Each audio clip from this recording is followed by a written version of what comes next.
Are you tired of feeling awkward in social situations? Do you freeze up when faced with an uncomfortable moment? Well, fear not. Today, we're going to give you the ultimate awkward moment survival guide. First tip, embrace the awkwardness. Instead of trying to run away from it, acknowledge the awkward moment and laugh it off. Remember, we're all human, and we all make mistakes. Second tip, break the tension with humor.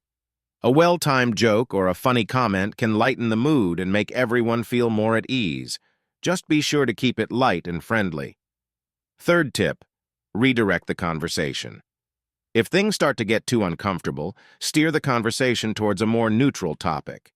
This can help shift the focus away from the awkward moment. And finally, fourth tip, practice active listening. Sometimes simply listening and showing empathy can make a world of difference in awkward situations. So there you have it, our awkward moment survival guide.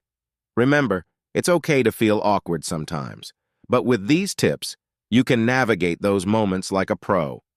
Thanks for watching, and don't forget to subscribe to our channel for more helpful tips and tricks.